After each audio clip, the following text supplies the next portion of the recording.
শিলিগুড়ি ছেড়ে বেরিয়ে পড়লাম একটা নতুন জায়গার উদ্দেশ্যে। কোথায় সেটা তো তোমাদেরকে অবশ্যই বলবো, কিন্তু তার আগে আমাদের যাওয়ার সময়কার যে মুহূর্তটা সেটা একবার চট করে দেখে নাও। এই বাসটার নাম হলো এসবিএসটিসি, যেটা জংশন থেকে ছাড়বে 7:30টার সময়। তো চলো তোমাদেরকে টুক করে বাসের ভেতরে ট্যুরটা দিয়ে দিই। বাসটা কিন্তু এসি বাস ছিল, আর আমাদের যাওয়ার প্ল্যানটা যেহেতু হুট করে হয়েছিল, তাই একটাও ট্রেনের টিকিট পাওয়া যায়নি। কিন্তু তাই বলে কি যাওয়া ক্যান্সেল করা যায়? তাই তো আমরা বাসের টিকিট কেটেছি, আর সেটাও একদম এন্ড মোমেন্টে এসে। যেহেতু সিট দুটো করেছিল, তাই একটা সিটে বসলাম আমি আর ভাই, আর পেছনে মামার বাবা। আর আজকে জার্নিটা কিন্তু সারা রাত ধরে হবে। আমরা তো ভীষণ এক্সাইটেড, কারণ অনেক বছর পর আমরা চারজনে একসাথে কোথাও বেড়াতে যাচ্ছি। এর মজাটা কিন্তু জাস্ট নেক্সট লেভেলের, বলে বোঝানো যাবে না। বাস ছাড়ার কথা ছিল 7:30টার সময়, কিন্তু তখনও অনেক লোক এসেই পৌঁছয়নি, তাই বাসটা ছাড়তে বেশ কিছুক্ষণ টাইম লেগেছিল। আর মাম বাড়ির থেকে আজকে পরোটা আর আলুর তরকারি রান্না করে নিয়ে এসেছে, কারণ কখন স্টপেজে দাঁড়াবে, কি আছে খাওয়া না আছে, তো একটা চাপ থেকে যায়, সেই জন্য বাড়ির থেকে মাম করে নিয়ে এসেছে। আর সত্যি কথা বলতে তখন অবধি পরোটাটা গরম ছিল, সেটা একটা সব থেকে ভালো বিষয় ছিল। আছি কানকিতে, কানকি স্টপেজে দাঁড়ালাম। এখন বাজে রাত 10:29, মানে 10:30 বাজে। খাওয়া দাওয়া হলো, বাড়ি থেকে মাম পরোটা আর তরকারি করে আনছিল রান্না, সেটা খেলাম এখন। আর এখন বেশ অনেকক্ষণ দাঁড়ানো হলো এখানে। এবার যাওয়ার পরে মাঝখানে এত একটা ভালো ঘুম হয়েছিল, ভালো ঘুম হলো মাঝখানে। এসি চলছে ঠান্ডা ঠান্ডা, বেশ ভালো ঘুম হলো। আর ঘুমাতে ভালো চলতে পারলাম না। আর আরেকটা ব্যাপার খুব ভালো লেগেছে যে ওই বাসেই আমার এক ফলোয়ার্স বসেছিল। তো সে আমায় চিনতে পেরে আমায় ডাকলো, আমার সাথে গল্প করলো, কথা বললো, বললো আমার গান উনি শোনেন, ভালো লাগে, আর আমি যেন আরও এগিয়ে যাই। তো এই সব বিষয়গুলো না আমার কাছে ভীষণ আনন্দের, মানে আমার কাছে বেশ মনে হয় যে এটা একটা বিশাল বড় পাওনা, প্রাপ্তি। তো তোমরাও যদি আমার রাস্তায় এরকম চিনতে পারো তাহলে অবশ্যই কথা বলো, এটা ভালো লাগে। বেশ এর আগেও হয়েছিল আমার সাথে, আর সেটা খুব ভালো লাগে, সত্যি কথা। তো যাই হোক, এবারে তো অনেকটাই রাত, না ঘুমোলেও হবে না। এদিকে এসিটাও এতটা ঠান্ডা যে আমি অলমোস্ট জমে যাচ্ছিলাম, কিন্তু টায়ার্ডও ছিলাম, তাই ঘুম তো চলেই আসছিল। তখন আমরা ফারাক্কা ব্যারেজ দিয়ে ক্রস করছিলাম। ফারাক্কা ব্যারেজটা কিন্তু দেখতে খুবই ভালো লাগে, স্পেশালি দিনের বেলাটা অবশ্যই। আর এখন বাজে ভোর 4:52। তখনও একটা জায়গায় স্টপেজ দিয়েছিল, তো ওখানে ঘুমটা ভেঙে গেল, তারপরে আবার ঘুমিয়ে পড়েছিলাম। এইভাবেই হচ্ছিল ঘুম, একবার ঘুম হচ্ছি আবার ঘুম ভেঙে যাচ্ছে। আমি আর ভাই দুজনেই এমন করছি। আর আমার ঘুমানোর সময় একটা বাইরে বিট হচ্ছে, আমার কোল বালিশ লাগে, পাশ বালিশ, সেটা তো ছিল না, সেটাকে ভীষণ মিস করছিলাম। তবে কলকাতাতে ঢোকার পরে একটা জিনিস যেটা আমি কোনোভাবেই সহ্য করতে পারছিলাম না, সেটা হচ্ছে ওখানকার গরম। মানে রোদটা যে উঠেছিল, এতটাই কড়া রোদ। মানে আমাদের শিলিগুড়িতে ওয়েদারটা সবসময় খুব মনোরম থাকে, সবাই জানে সেটা।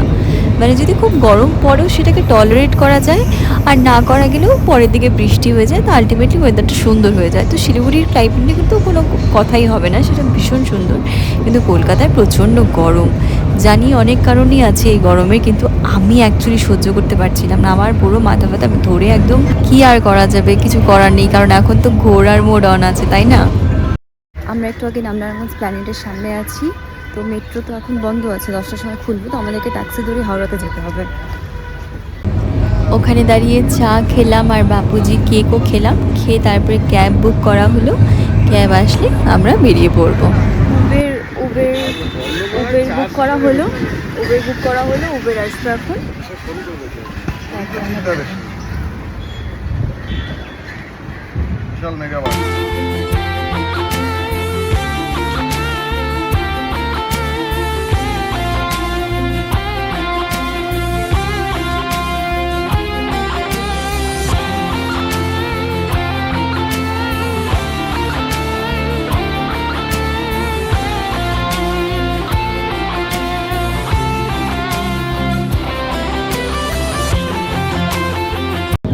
তো হাওড়া স্টেশনে পৌঁছে আমরা আমাদের লাগেজগুলোকে ক্লোক রুমে রেখে দিলাম, যেটা হচ্ছে এসি কম্পার্টমেন্টে লোকদের লাগেজ রাখার জায়গা। সেখানে রেখে আমরা ফ্রেশ হয়ে নিলাম। কিন্তু ফ্রেশ হওয়ার পরে আর কোথাও যাওয়ার ইচ্ছে করছিল না, কারণ হচ্ছে বাইরে এত গরম, সেই গরমটা না সত্যি নেওয়া যাচ্ছিল না। সারা রাত বাস জার্নি করেছি সেটা তো আলাদাই, তবে সেটাতে খুব বেশি প্রবলেম না হলেও বাইরে গরমটা খুব বেশি ছিল। আর তার মধ্যে সানডে ছিল, মেট্রো বন্ধ ছিল, তো মনে হলো যে কোথাও না গিয়ে ওখানে একটু বসি, তারপরে ট্রেন আসলে বেরিয়ে পড়বো। তো যথারীতি লোক দেখছি, হাওয়া খাচ্ছি, আর পাশেই ফুড কোর্ট ছিল, সেখানে গিয়ে পনির রোল খেলাম, কোল্ড ড্রিঙ্কস খেলাম। দেখো ক্যালোরির কথা এখন ভাবলে হবে না, কারণ এখন হচ্ছে কোনো জিম টিমের কথা ভাবলে পরে সব মিস হয়ে যাবে। আর তারপরে বাবা নিয়ে এলো কর্নেটো, তো এখন বসে কর্নেটো খাচ্ছি। হ্যাঁ আমি জানি অনেক বেশি ক্যালোরি ইনটেক হয়ে যাচ্ছে, কিন্তু ঘুরতে যাওয়ার সময় এসব কিছু ভাবলে পরে অনেক কিছুই মিস হয়ে যায়, তাই এসব না ভাবলেই এখন ভালো। তবে হ্যাঁ একটু কন্ট্রোল করার চেষ্টা করবো অবশ্যই, দেখা যাক আমি কতদূর কী করি। তারপরে তো আমরা পৌঁছে গেলাম সেই প্ল্যাটফর্মে যেখানে আমাদের ট্রেন আসবে। দুপুর 2টোর সময় ট্রেনটা ছাড়বে, তো আমরা এখানে বসে আছি। ভিডিওতে তো বোঝা যাচ্ছে না কীরকম গরম কীরকম রোদ, কিন্তু সেটা যারা বসে আছে সেখানে তারাই বুঝতে পারছে। আমাকে দেখেই বোঝা যাচ্ছে যে আমি কতটা এক্সস্টেড হয়ে গেছি। আসলে সত্যি আমি প্রচণ্ড বিরক্ত ফিল করছিলাম ওই সময়টা, কারণ এত গরম, তার উপরে আমার ব্ল্যাক ড্রেস, তার উপরে আমার পায়ে ফোস্কা পড়ে গেছে। তো বাবা ব্যান্ডেড নিয়ে এলো, সেটাকে ওখানে লাগাতে হলো, তারপরেও হাঁটতে প্রবলেম হচ্ছিলো। আর তারপর ফাইনালি আমাদের ট্রেন এলো। ব্যাস তাহলে এবার চটপট করে ট্রেনে উঠে যাই।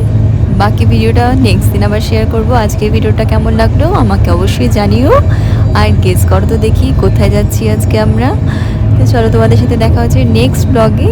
আর ভিডিওটা ভালো লাগলে একটা লাইক করে দিও, আর হ্যাঁ কমেন্ট তো অবশ্যই করবে, আর শেয়ারও করে দিও বন্ধুদের সাথে। চলো দেখা হচ্ছে নেক্সট ব্লগে, বাই।